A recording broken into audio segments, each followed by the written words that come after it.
오늘 성탄절이죠? 할렐루야. 제 어렸을 때 저희 어머니도 여기 와 계신데 어렸을 때 저희가 믿지 않는 가정이었는데도 불구하고 성탄절에 꼭 우리 어머님이 양발 속에다가 뭔가를 집어넣어서 이렇게 머리맡에 잘 때 놨어요. 제가 도대체 누가 넣는지 그때 찾아야 되겠다 생각하고 잠을 안 자고 기다렸습니다. 그런데 어느새 또 자버렸어요. 아침에 보니까 또 양발 속에 뭔가 선물이 있었습니다. 그래서 성탄절 하면 선물 받는 날, 그런 기억이 제가 있습니다. 여러분 어떤 기억이 있으신지 모르겠네요. 어떤 사람들에게는 들뜬 날이 되고 축제가 되고 선물 받는 날도 될 수가 있고, 반면 어떤 사람에게는 우울한 날이 될 수도 있습니다. 자살률이 많아지고 가정불화가 시작되는 날, 말다툼하는 날, 수많은 가정들이 다툼이 일어나는 날이랍니다. 왜 선물 안 사줬냐고. 그래서 어떤 상담가는 그걸로 논문을 썼어요. 크리스마스에 가정에서 발생되는 스트레스라는 주제로 논문을 썼어요. 가장 좋은 날이기도 하지만 가장 스트레스 받는 날이기도 하다는 거죠. 그러면 정말 크리스마스 날 우리의 주제는 선물이나 아니면 스트레스나 다른 것이 아니라 바로 예수님이 되기를 원합니다. 왜냐하면 그분이 주인이시잖아요. 그렇죠? 많은 사람들은 그분 빼놓고 크리스마스 날이 뭔 날인지 몰라요. 어머니 생신날 어머니 집에서 놓고 서로 가서 우리 크리스마스 우리 생신 지키자라는 것과 마찬가지죠. 사실은 그런 때도 있어요. 애기 돌잔치 애기 한쪽으로 쳐놓고 서로 즐기잖아요. 한쪽으로. 예수님은 다 압니다. 그래서 성탄절에 예수님이 태어나신 날, 그 예수님을 기억하는 날인데 우리가 왜 예수님이 어떤 분이신가 고민해야 됩니다. 성탄절 날 동방의 철학자들, 박사들이 예수님께 선물을 가지고 왔는데 그 첫 번째 선물이 황금이었어요. 황금은 여러분 선물 받을 때 황금 선물 줍니까? 여러분 아내에게 황금 선물 줘요? 황금 한 덩어리 가져. 황금 선물 준 사람이 있어요? 없죠. 엄청난 가격을 나가는 거거든요. 저도 지금까지 황금을 받아본 일이 없습니다. 금반지 조금 받아봤지만 그렇게 황금 덩어리를 받아본 일이 없어요. 여러분은요 황금 덩어리를 선물로 받아본 적이 여기 있으신 분 있을까요? 없죠. 평생에 황금 덩어리를 선물로 받아본 적이 있습니까? 없죠. 왜요? 이 황금이란 조그만 금반지는 받을 수 있지만 금 목걸이는 받을 수 있지만 황금 덩어리를 선물로 받을 수 있는 사람, 왕에게나 적합한 선물입니다. 왕에게 선물을 드릴 때는 금반지 하나 가지고 가서 선물을 안 드려요. 요거도 먹습니다. 아니 나한테 이런 선물 가져왔단 말이야? 이렇게. 그래서 황금은 왕에게 적합한 선물이었습니다. 어린아이로 말 구유에 누이신 그 아기 예수님을 동방의 박사들이 왕으로 대접한 것이, 그분은 왕이실 뿐만 아니라 모든 주인의 주인이십니다. 이 세상의 모든 종교는 사람들의 윤리적인 삶의 문제를 다룹니다. 불교도 힌두교도 모든 종교들은 윤리적인 삶의 문제를 다뤄요. 기독교에 있는 많은 분들도 그런 얘기를 할 때가 있습니다. 우리가 윤리를 찾아야 된다. 예수님처럼 돼야 된다. 그러나 윤리가 강조된다면 기독교는 이미 타락한 거예요. 왜냐하면 윤리가 강조될 때는 윤리를 못하기 때문에 강조된 거 아니겠어요? 맞습니까? 그건 타락한 거예요. 윤리를 강조한다고 해서 윤리가 되나요? 여러분 기독교 윤리는 초등학교 때, 유치원 때 다 배웠어요. 유치원 때 다 배웠어요? 싸우지 마라. 다 배웠죠? 싸우지 마라. 어제도 싸운 분이 있다는 얘기 들었는데, 싸우지 마라. 유치원에서 다 배운 거예요. 그럼 배울 건 다 배웠어요, 유치원에서. 맞아요? 예.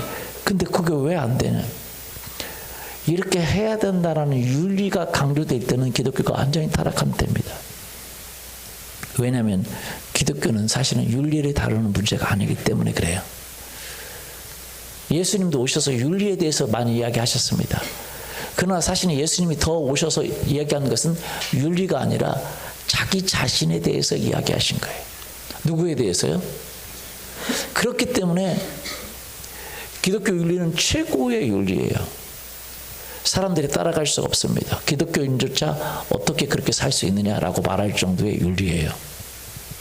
왜냐하면 예수님은 윤리를 이야기하기 전에 자기 자신에 대해서 얘기한 것입니다. 여러분, 윤리적인 삶을 살아야 된다라고 가르침을 받기 전에 꼭 필요한 것은 예수님에 대해서 알 수 있기를 원합니다. 예수님을 경험해야 돼요. 왜냐하면 예수님은 바로 자기 자신에 대해서 이야기한 거예요. 그분이 사람들의 죄를 용서해 주고, 그분이 사람들에게 영생을 주고, 그분이 사람들에게 천국을 주고, 그분이 사람들의 마음을 새롭게 하고, 그분이 죄를 이길 힘을 주고, 그분이 윤리를 향할 능력을 준다는 것이에요. 자기 자신에 대해서 이야기를 했어요. 그러나도 힘든데, 그러나도 삶을 살기 힘든데, 이렇게 살아라, 저렇게 살아라 말을 하면 얼마나 힘들겠습니까? 제가 여기 옆에 있는 가게 주인분에게 오시라고, 교회 오시라고 그랬더니 하는 말이 담배부터 끊어야 되는데, 담배 끊어야 간다는 거예요. 여러분, 담배 끊고 죄 끊고 다 하면 뭐하러 옵니까? 뭐하러 와요? 다 스스로 할 수 있으면. 맞아요? 혼자 천국에 가고 영생을 얻고 내가 모든 걸 다 할 수 있으면 뭐하러 와요? 평안하고 행복하고 모든 것이 다 잘하면, 죽음의 뒤에 문제까지 내가 다 하면 뭐하러 옵니까? 그것이 해결되지 못하니까 교회 오는 거예요. 할렐루야. 그러면 교회는 그런 윤리를 가르치는데 내가 못 하는데 가도 되겠느냐? 아니 교회에서 술 끊으라고 하는데 술도 못 끊는데 가도 되겠느냐? 사람들은 굉장히 힘들어해요. 그래서 우리가 착각하는 것이 바로 그겁니다. 여러분, 교회에서 다니면서 사람들에게 당신 술 끊으세요, 담배 끊으세요, 이거 고치세요 라고 얘기하지 마십시오. 왜냐하면 그것은 예수님을 만나면 자연스럽게 이루어지는 일입니다. 할렐루야. 예수님을 만나면 자연스럽게 이루어지는 일이에요. 그걸 못 끊었을 때는 끊으라고 말하지 말고 예수님을 깊이 만나세요. 예수님을 경험하세요. 할렐루야. 왜냐하면 그것을 끊기 위해서, 그것을 해결하기 위해서 사람들은 죄의 문제를 가지고 있습니다. 죄의 그 고통과 아픔, 그 어려움을 해결하기 위해서 수많은 사람들이 도전했습니다. 그렇게 도전한 사람들의 대가 중에 하나가 누구냐? 석가예요. 석가는 그 자신의 죄 문제로, 사회적인 문제로 그 당시 심각한 문제가 있었습니다. 사람들이 신분제도, 힌두교에서 석가가 나왔잖아요. 신분제도 문제, 수 없는 문제, 그 문제를 해결하기 위해서 생각해 봤더니 무엇이 문제냐? 사람들 마음 안에 욕심이 있어서 문제다. 뭐가 있었어요? 욕심이. 성경도 그렇게 얘기합니다. 야고보서 1장 15절, 욕심이 잉태한 즉 죄를 낳고 죄가 장성한 즉 사망을 낳는다. 그 욕심을 해결하기 위해서 사람들을 만나니까 서로 욕심이 부딪혀. 그래서 어때요? 안 만나야 되겠다. 이게 해결책이에요. 안 만나야 되겠다. 어디로 가요? 속세를 떠나야 되겠다. 그래서 산으로 가버리잖아요. 비참합니다. 안 만나야 되니까 산으로 또 요즘요 그런 것이 인기입니다. 산에서 사는 사람. 그 보시죠, 그죠? 산에서 사는, 혼자 가서 산에서 살아. 어떤 분이 그거 여기 오셨는지 모르겠지만 우리 성도님 아버님 중에 한 분, 어머님 중에 한 분이 그거 보다가 막 화가 났어요. 남자분이 산에 가서 막 혼자 막 몇십 년 동안 사는 거예요. 나는 자연인이다. 그래서 취재하는 거예요. 그거보다 화가 났어요. 왜 화가 났냐? 아니 자기 와이프랑 아내를 다 놔두고 혼자 가서 살면 어떻게 하냐고. 처음에는 좋게 봤는데 나중에는 맞아요? 다 편견치고 그러면 어떻게 하냐고. 여러분, 기독교는요 삶의 문제를 다 편견치고 도망 가듯 산속에서 살아가는 것이 아닙니다. 사람들은 그렇게 하면 해결될 거라고 생각해요. 그래서 제가 기독교 상담을 어떤 사람이 받았는데 그분들도 그렇게 해석을 하더라고요. 무조건 관계를 다 끊어야 된다. 불교식 해결법을 가르쳐줘요. 속세를 탈출해라. 부부간의 관계도 끊고 부자간의 관계도 끊고 서로 끊고 안 만나면 된다. 안 만나면 되긴 돼요. 되는 것 같아. 그런데 그렇게 산으로 올라가 봤더니 문제가 어디 안에 있냐? 내 안에 있다는 걸 깨달았어요. 어디 안에 있어요? 내 안에 있어요. 혼자 있어도 문제가 있어. 외롭고. 여러분, 혼자 있으면 외로워요? 사람들에게 있으면 짜증나고. 혼자 있으면 외롭고. 해결 방법이 뭐예요? 같이 있으면 싸우고, 혼자 있으면 외롭고. 그래서 산에 올라가 봤는데 내 마음속에 있는 것이 문제다. 자기의 안에 있는 것이 문제다. 그래서 깨달았어요. 돌을 닦다 보니까. 그래서 자기를 안에 있는 걸 버려야 되겠다. 그래서 자기를 버린다. 없음 무. 그 다음에 그래서 무아지경에 들어가야 된다. 그렇게 얘기해요. 무아지경. 그래서 자기를 없애버리자. 어떻게 없어? 여러분인데 어떻게 여러분 없애요? 여러분, 무아지경에 들어가지 마세요. 미쳤다고 합니다. 여러분 없앨 수 있습니까? 없죠. 성경은 그에 대해서 얘기합니다. 속지 말라는 거예요. 우리 스스로 우리의 삶에 있는 문제를 해결하기가 쉽지가 않아요. 여러분, 같이 살아도 문제고 헤어져도 문제고. 맞아요? 맞아요? 결혼해도 문제고 안 해도 문제고. 어떤 분이 그러더라고요. 결혼해도 문제고 안 해도 문제면 난 할 거다고. 지혜로운 건가요? 지혜롭지 않은 건가요? 돈 벌어도 문제고 안 벌어도 문제고. 그럼 난 벌 거라고. 밥 먹어도 문제고 안 먹어도 문제고. 그렇죠? 밥 먹으면 살찌고 안 먹으면 배고프고. 난 먹을 거라고. 사람들이 욕심이 잉태한 즉 몰라요? 죄를 낳고. 애인이 있어도 문제고 없어도 문제고. 그잖아요. 자녀 없어도 문제고 있으면 더 문제고. 그잖아요. 있으면 더 문제잖아요. 그렇지? 골치가 아프잖아요. 그렇죠? 네. 성도 있어도 문제고 없어도 문제고. 죄송합니다. 욕심이 잉태한 즉 죄를 낳고 죄가 장성한 즉 사망이 납니다. 여러분, 문제가 없는 데가 없고 삶의 고통이 없는 데가 없고. 그래서 성경이 아니라 세상은 뭐라고? 고해라고 그래요. 고해. 고통의 바다. 이 세상에 고통이 있는 데가 없는 데가 있을까요? 없는 데가 있어요? 없죠. 예. 야고보서 1장 16절 사랑은 내 사랑하는 형제들아 속지 말라.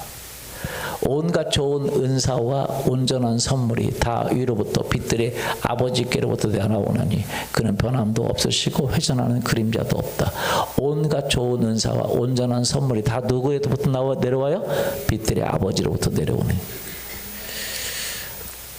하나님이 우리에게 선물을 주신다는 거예요. 할렐루야. 여러분, 우리가 윤리적인 문제로 윤리를 그렇게 살아야 된다고 말할 때 얼마나 힘듭니까? 그러나 하나님은요, 우리에게 선물을 주세요.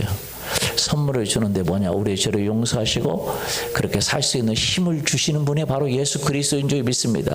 하나님의 선물이 누구냐? 바로 예수 그리스도예요. 그래서 성탄절날 사람들이 자꾸 선물을 주고 나누고 하는 그 유래도 된 것이 바로 사람들에게 진정한 선물은 예수 그리스도예요.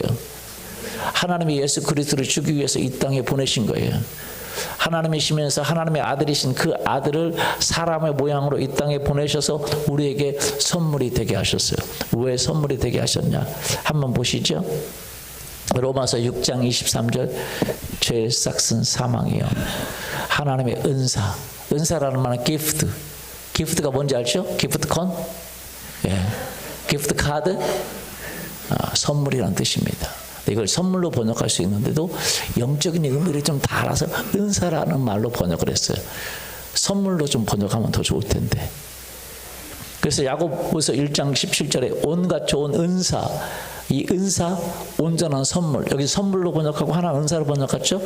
원어는 똑같은 말이에요. 똑같은 말인데 하나는 은사로 번역하는 게 있어요. 은사라고 할 때 영적인 의미로 느껴지거든요. 선물은 그냥 선물로 느껴지잖아요. 그래서 온전한 선물, 똑같은 단어인데 이렇게 번역을 했어요. 로마서 6장 23절, 여기도 마찬가지입니다. 좋은 죄의 싹은 사망이요, 하나님의 선물은, 은사로 번역했는데 선물은 우리 그리스도 예수 우리 주 안에 있는 영생이니라 그랬어요. 영생이 어디 안에 있어요? 예수님 안에 있는 것입니다. 어디 안에 있어요? 예수님 안에. 석가 안에 있는 게 아니에요. 영생이 다른 사람 안에 있는 게 아닙니다. 여러분이 예수 그리스도를 믿으면 영생만 여러분에게 쏙 들어오는 게 아니라 예수님이 여러분 안에 들어오시는 거예요. 그 안에 영생이 있습니다. 그분 안에 평안이 있어요. 그분 안에 사랑이 있어요. 그분 안에 용기가 있어요. 그분 안에 거룩함이 있습니다. 예수 그리스도를 믿으라라고 말할 때 요한복음 1장 12절에 보면 이렇게 돼 있어요. 영접하는 자 곧 그 이름을 믿는 자들에게는 하나님의 자녀가 되는 권세를 주셨다라고 말했어요. 그런데 여러분 생각해보세요. 영접하는 자, 믿는 자, 예수님을 믿는 자들에게는 예수님, 그래서 영접한다는 말을 또 씁니다. 여러분, 영접한다는 말은 보통 사람들은 안 씁니다. 왜냐하면 여러분 영접이라는 단어를 씁니까? 여러분의 집에 영빈관이 있어요? 없죠. 근데 청와대 같은 데 가면 영빈관이 있어요? 예. 국가 원수 같은 사람들, 그런 분들이 올 때 영접한다 그래요. 빵빠레도 붙이고 레드카펫도 깔고, 그리고 군인들이 격려를 하고. 우리 같으면 귀찮을 텐데, 그렇죠? 그냥 가면 될 텐데 뭘 자꾸 그냥 서서 막 자꾸 이러고 있고. 근데 그런 의식이 중요해요, 사람들에게는. 그래서 영접한다 그러죠. 여러분, 그렇게 소중한 사람, 국가 원수급 정말 대단한 분을 모실 때 영접한다 그래요. 예수님은 왕 중에 왕이시고 주 중에 주인이시고, 성경에 보면 그분이 하나님이시라고 말했습니다. 누구라고요?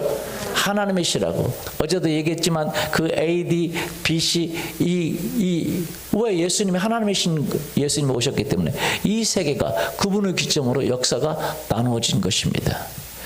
그래서 그분을 영접하면 하나님의 자녀가 됩니다. 그분이 우리 안에 들어오세요. 그래서 우리가 잘 알아야 될 것은 뭐냐면,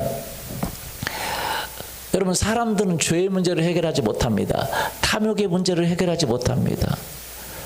삶의 여러 가지 문제를 해결하지 못해요. 자기 마음의 문제를 해결하지 못해요. 왜 사람은 죽이고 싶은 마음, 사람을 막 때리고 싶은 마음, 욕하고 싶은 마음, 그런 마음이 일어나는데 그 마음을 컨트롤할 수가 없어요. 모든 악은 어디서부터 오냐? 사람의 마음에서부터 나오는 거예요. 어디서부터 나와요? 사람의 마음. 사람들은 죄가 어디 밖에서부터 오는 줄 알지만 사람의 마음에서부터 나옵니다. 살인은 어디서부터 나오냐? 사람의 마음에서부터 나오는 거예요. 남편과 아내를 서로 사랑하느냐 미워하느냐는 어디서부터 나와요? 사람들은 착각합니다. 그 손에서 나오는 줄 알아요. 손이 때리니까. 술에서 나오는 줄 알아요. 술을 먹으니까. 다른 데서 나오는 줄 알아요? 사람의 마음에서 나오는 거예요. 맞습니까?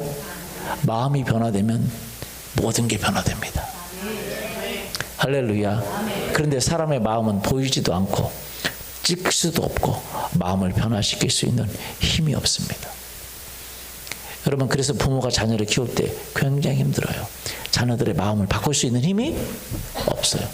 남편과 같이 삶을 살아갈 때 남편을 바꿀 수 있는 힘이 없어요.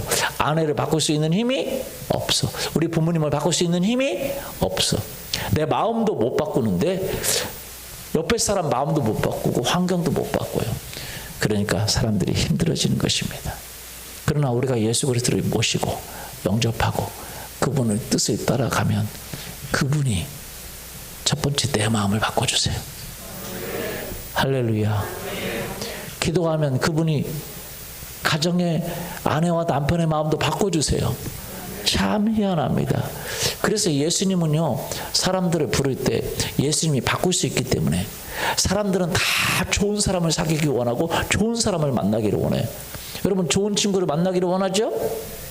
좋은 아내를 만나기를 원하죠? 정말로 성격, 죄송합니다, 더러운 여자를 만나기를 원하는 남자가 있을까요? 제가 이름 얘기해서 그런데 막 욕이나 막 시원하게 해주고 막 그런 여자를 만나기를 원하는 사람이 있을까요? 그런 남자 매너 꽝이고 막 그런 남자를 만나기를 원하는 사람이 있을까요? 그런 사람 안 만나고 싶어도 만났잖아요. 그렇게 생각할 수도 있어. 웃는 분들은 문제가 있을 수 있습니다. 아니겠죠. 그런데 우리 사모님은 그런지도 몰라요. 제가 매너가 없어요. 왜냐면 뭘 몰라. 아내의 마음을 알아달라는데 내 마음도 잘 모르는데 어떻게 알겠어요.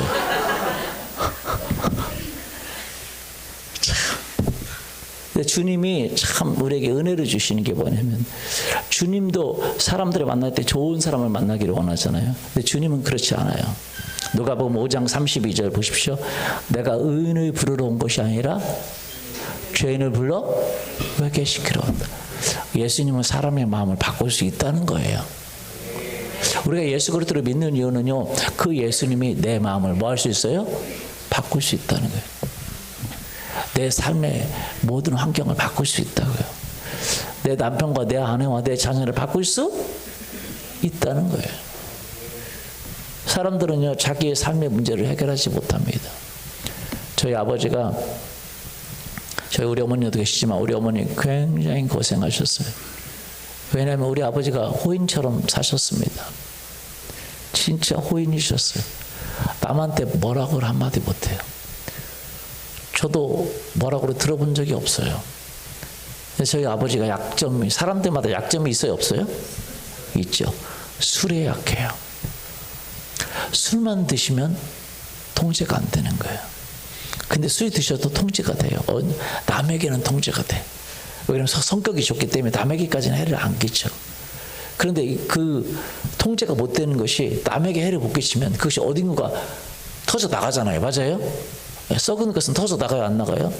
다리도 뭐 피가 썩으면 어디론가 터져 나가죠, 그렇죠? 예, 터져 나가요. 그래서요, 한방에서요, 제가 한번 우리 여기 계십니다. 어떤 분이 다리가 썩어서 문제가 있어, 다리가. 그래서 양방에 가가지고 막 했더니 처리가 안 되는 거야. 다리만 막 약품 뿌리고 막 그래가지고 다리만 그냥 힘들어지고. 그래서 한방을 갔더니 한방에 고치더라고요. 네.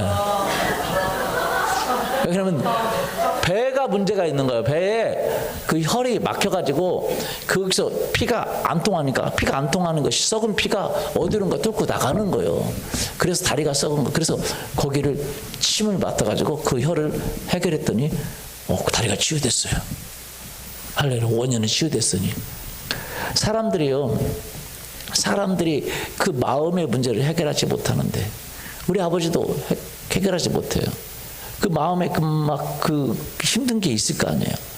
근데 힘든 게 술을 먹으면 나타나기 시작하는 거예요. 남한테는 해를 못 끼치는데 집에만 오면 난장해. 난리가 아닌 거예요. 막 부수고 때리고. 우리 어머님이 지혜로우신 것이 우리 어머님과 우리 아버지가 싸운 적이 없어요. 왜냐하면 싸우면 안 되지. 술 먹고 막 하는데 싸움이 돼요, 안 돼요? 안 돼. 일방적으로 때리고 막 일방적으로 칼 들고 막 그러는데 어떻게 됩니까? 한 번은 우리 아버지가 막 그렇게 하니까 우리 어머니가, 제가 중학교 3학년 때, 제가 이키예요. 중학교 3학년 때. 그때 충격을 먹고 안 컸나 봐. 진짜예요. 내가 왜 안 컸나 생각했더니 그때 충격을 너무 먹었어요. 우리 아버지가 매일 술 드시고 와서 막 집을 부수고 농을 부수고 막 그게 다 도망갑니다. 도망가는데 우리 어머니가, 제 이키니까 우리 아버지 키하고 좀 비슷해졌어요. 더 큰 거죠. 저희 아버지도 65인데 저는 67. 지금 줄어들어서 267이면 좋겠지만 167이라. 그런데 우리 어머님이 너도 이제 컸으니까 아버지 좀 말리라고 하는 거예요. 제가 그래서 어머니가 그러니까 용기를 가지고 갔죠. 아버지, 이러시면 안 되죠. 우리 아버지도 화가 나죠. 아들이 와서 이러시면 안 되지, 훈계를 하고 있으니까. 그러니까 칼을 들고, 부엌칼을 들고, 이놈의 자식이 하고 달려드는데 제가 너무 충격을 받고 도망 나왔어요. 저는 아버지 이러시면 안 되죠 얘기한 건데 아버지가 칼을 들고 나오니까 충격을 받았어요. 그때부터 제가 키가 안 큰 것 같아요. 근데 우리 아버지가 그 다음 날은 후회하십니다. 다시 돌아오잖아요. 그러니까 술만 드시면 그렇게 하니까 저희 집은요, 밥을 초저녁에 먹습니다. 먹고 우리 아버지 술 드시면 다 해산. 하루 이틀이 아니니까 해산. 밤새도록 어디 딴 데 가 자야 돼. 옆집 가서. 근데 하루 이틀이지. 고모네 집에 가서 자고 어디 가서 자고 그다음에 옥상에서 자고. 옛날에 슬라브 집 이렇게 그런 집이 많았잖아요. 그래서 옥상에서 있고 자지는 않았는데 있고 어디지? 근데 갈 데가 없어요. 누가 매일 남의 집 사람을 받아줍니까? 자라고. 한 번은 다급해가지고 술 드시고 왔다. 아버지 술 드셨다고 하면 그다음부터 막 총알처럼 피하는 거예요. 왜냐면 오면 막 때리고 부수고 막 그러니까. 한 번은 술 드시고 오시면 우리 아버지가 남한테는 그래도 절제가 되는가 봐요. 근데 집에 들어오면 절제가 안 되시는 것 같다. 마침 제 동생이 못 도망갔어요. 제 동생 얼굴이 밟으시더라고요. 난 좀 많은 충격을 받았어요. 술이라는 것이 이렇게. 그래가지고 근데 그 다음 날은 후회하시고 안 하신다고 하시고 매번. 우리 어머님이 지혜로우신 것이 술 드시면 무조건 도망가 버려요. 싸움을 안 해요. 말이 안 되니까. 그 다음 날 정신이 돌아오면 얘기를 조곤조곤 하면 우리 아버지가 안 하겠다고. 안 하겠다가 약속 걸고. 근데 그게 돼요? 안 돼요. 사람이 자기 마음을 바꾸는 게 거의 불가능합니다. 그래서 어떤 분들은 그래요. 교회 와서도 사람은 안 바뀐다 그래요. 근데 그렇지 않아요. 예수님은 가능하십니다. 그렇기 때문에 예수님이 죄인을 부르러 오신 거예요. 죄인 보고 오라고 하는 거예요. 죄인 보고 오라고 하는 거예요. 여러분, 고쳐야 오는 게 아니라 와야 고쳐지는 거예요. 믿습니까? 와야 돼요. 많은 문제 있는 사람 오기를 원합니다. 삶에 고통 있는 사람 오기를 원합니다. 가난한 자 오기를 원합니다. 그리고 와서 사람들에게 보이려고 하지 말고 예수님 앞에 나가야 돼. 예수님, 우리 아이를 불쌍히 여겨주세요. 예수님, 우리를 불쌍히 여겨주세요. 할렐루야. 우리 아버지가 그렇게 하시다가 결국은 아버지가 너무 힘드니까 자살을 수없이 시도하시고, 제가 많이 우리 아버지를 이렇게 자살해서 이렇게 연탄, 그전에는 연탄이 없을 때는 막 송전 타고 올라가시고 막 수영 물속에 들어가서 빠져 죽으시려고 하시고, 송전탑 올라가면 꼭 멀리 산속에 있는 송전탑 올라가는 게 아니라 동네 앞에 송전탑 올라가셔가지고 온 동네 사람들 구경하고, 저도 옆에서, 근데 옆에서 구경하는 게 즐겁겠어요? 창피하겠어요? 참 창피하죠. 근데 꼭 내려오셨어요. 물속에 들어가시면 수영이 너무 잘하시니까 다시 살아나오시고 깼잖아요. 나중에 연탄에 나오셨는데, 연탄은 자기 힘으로 안 되잖아요. 연탄은 난로 위에다 골로라고 그래, 난로라고, 골로 위에다가 이렇게 연탄을 놓고 몇 번 치웠습니다. 한 번은 작은 방에다가, 작은 방에 왜 문이 안 열리지? 바로 들어갔어야 되는데 좀 이따 그 나중에 뜯고 들어가 봤더니 아버지가 돌아가신 거예요. 근데 저는 그때 아버지가 돌아가셨는데 하나도 안 슬픈 거예요. 그럼 제가 너무 막 힘들었거든요. 하나도 안 슬퍼요. 그냥 우리 삼촌이 그래요. 우리 여기 삼촌도 계신데, 아니 여기 삼촌 말고 다른 돌아가신 삼촌이 저보고 그래요. 그때, 이 매정한 놈아, 너는 아버지가 돌아가셨는데 안 오냐? 눈물이 안 나요.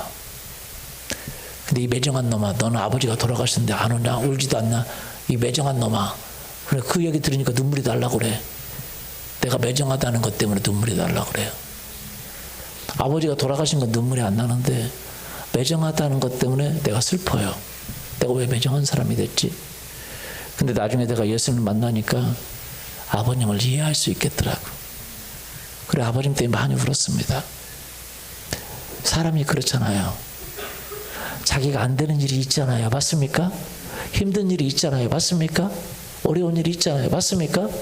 예. 누구한테 말도 못하고 성격은 착한데 잘하고 싶은데 안 되는 그 마음을 여러분 아시잖아요. 우리 알고 있지 않습니까? 잘하려고 하는데 안 되는 마음 알고 있어요? 예, 저도 마찬가지예요. 사모님 알고 계세요? 예. 그래서 눈물 나려고 하네.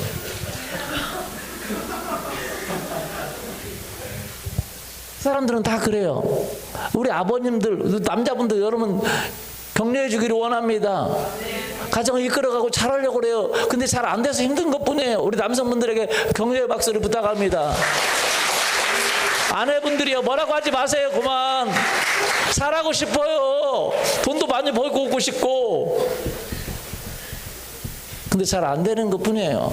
몰라서도 안 되고 알아서도 잘 안 되는 것이 있어요. 알아서도 잘 안 되는 거 있지 않습니까? 맞습니까? 예, 맞아요. 나중에 제가 예수님을 만나니까 제가 그때 깨달았어요. 우리 예수님, 우리 아버지 만났으면 진짜 죽지 않아도 되는데 왜 예수님이 죄인을 부르러 오셨잖아요. 맞습니까? 술 중독에 빠진 사람 부르러 오신 거나 마찬가지예요. 맞아요? 예. 분노에 가득 찬 사람 부르러 오신 거예요. 미움에 가득한 사람 부르러 오신 거예요. 죄 중독에 빠진 사람 부르러 오신 거예요. 믿습니까?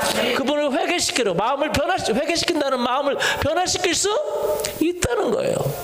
왜 그것을 변화시킬 수 있습니까? 예수님의 피가, 십자가에 죽으신 예수님의 피가 우리의 마음을 새롭게 하는 것입니다. 우리가 예수님을 찾아서 예수님 나를 깨끗게 해주세요. 예수님 나를 용서해 주세요. 예수님 나를 불쌍히 여겨주세요. 왜? 우리가 완벽한 게 아니잖아요. 허물이 있습니까? 있죠. 잘하고 싶은데 안 되는 게 있습니까? 있죠. 안 돼요. 잘하고 싶은데. 사실 그게 죄들이거든요. 따뜻하게 하고 싶어. 사랑한다고 고백했어. 그래서 결혼했어. 근데 사랑하는 게 아니라 왜 욕이 나옵니까? 왜 손이 올라갑니까? 왜 분노가 일어납니까? 자녀들이 내가 낳았어요. 내가 키우는데 잘하고 싶죠. 근데 막 왜 화가 납니까? 내가 못하는 게 많거든요. 그런 마음 예수님 앞에 우리 죄를 가지고 가면 예수님의 피가 우리의 마음을 깨끗하게 하십니다. 우리를 불쌍히 여기십니다. 저는 우리 아버님이 예수님을 만났다면 우리 가정이 변했을 거라고 생각했어요. 진짜요. 근데 물론 예수님 만나지 못했지만 그러나 그때 뒤로 우리 어머님이 너무 힘드셨어요. 그때 우리 어머님이 사람들이 또 이제 비난하잖아요. 사람들은 알잖아요. 우리 아버지 착한 거. 왜 밖에서는 화를 낸 적이 없으니까. 그래서 네가 어떻게 했는데 그렇게 착한 사람이 죽냐? 어떻게 네가 문제지. 그러니까 우리 어머니가 스트레스 쌓이고 막 우울증이 오고 막 귀신들이 날마다 괴롭히고 막 잠을 못 자고 막 우리 어머니도 힘들었어요. 근데 그때 누군가가 전해줬어요. 교회 가면 괜찮다고. 그렇지 않으면 우리 어머니도 자살했을 수도 있습니다. 그 우리 어머니 자살했으면 우리 진짜 고아로 그냥 그렇게 살아갔을 거죠. 그죠? 근데 우리 어머니 누군가가 얘기해 줬어요. 교회 가면 괜찮다고. 근데 진짜 교회 가니까 우리 어머니 그 귀신들이 괴롭히는 게 사라졌어요. 할렐루야. 치료가 됐어요. 그래서 우리 사남매 키우고 그 힘든데 우리 어머니가 그때 40대 초반이었습니다. 지금 같으면 시집갈 나이잖아요. 그죠? 근데 그때 그냥 모시고 우리 그 힘으로 하나님 주신 그래도 힘으로 키우고 돌보고 그래서 우리가 사는 거거든요. 하나님이 도와주셔서. 여러분 하나님이 우리에게 힘을 주시는 분이신 줄 믿습니다. 아멘. 예수님은 누구를 부르러 오셨어요? 죄인을 부르러 오신 거예요. 연약한 사람을 부르러 오신 거예요. 의인을 부르러 온 게 아니에요. 완벽하다고 한 사람을 부르러 온 게 아니에요. 근데 사실은 우리가 또 따져보면 우리가 다 죄인이 아닙니까? 맞습니까? 예, 십자가 예수님이 우리를 위해서 죽으신 거예요. 그 피가 우리의 마음을 깨끗하게 하고 우리의 허물을 용서받고 변화할 수 있는 것인 줄 믿습니다. 여러분 그 예수님이 우리를 구원하러 오셨어요. 그 예수님을 가정의 주인으로 모시고 삶의 주인으로 모시고 날마다 우리의 허물을 가지고 고백하면 우리 죄를 용서해 주시고 그리고 우리에게 그렇게 사랑할 힘을 주시고 살아갈 힘을 주시고 생명만 주시는 게 아니라 평강을 주시고 요한복음 14장 27절 평안을 끼치노니 나의 평안은 너희에게 주노라. 내가 너희에게 주는 것은 세상이 주는 것 같지? 아니, 세상이 주는 것 같지 않는 평안이 있어요. 왜? 담대함이 있어요. 왜? 예수님의 이름으로 기도하면 들어주시잖아요. 예수님의 이름으로 기도하면 살아갈 힘을 주시잖아요. 맞습니까? 예, 죄송한 말씀입니다만 우리 교회에 부모님이 없으신 분들도 있어요. 근데 참 희한하게 우리 예수님이 우리의 부모가 되세요. 아멘. 그분의 이름으로 기도하면 우리를 돌봐주세요. 아멘. 믿습니까? 아멘. 제가 그래서 아무것도 의지할 데 없는데 예수님이 그들의 부모가 되시는구나. 그래서 그런 어려운 사람들도 오라고. 왜냐하면 예수님이 그분의 부모가 되시니까. 돕는 손길을 붙여주시니까. 믿습니까? 아멘. 누군가 우리 어머니에게 교회 오라고 교회 가면 괜찮다고 안 해줬으면 우리 가정도 그렇게 됐을 거예요.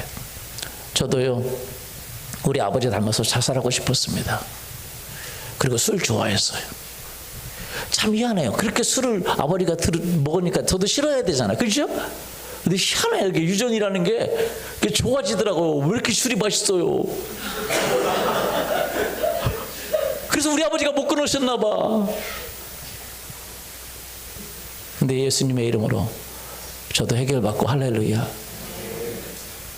예, 그 술 주님이 아니라 예수님 주인을 모시고 있어요. 할렐루야. 왜? 예수님이 우리를 그렇게 도와줄 수 있으니까.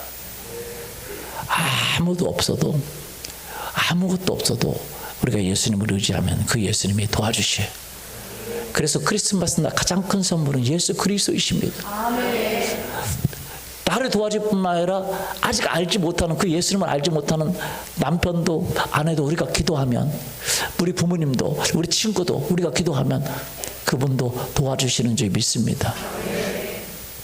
예수 크리스마스 날 가장 큰 선물은 누구예요? 예수님이에요. 성경은 그럽니다. 예수 그리스도는 어제나 오늘이나 영원토록 동일하세요.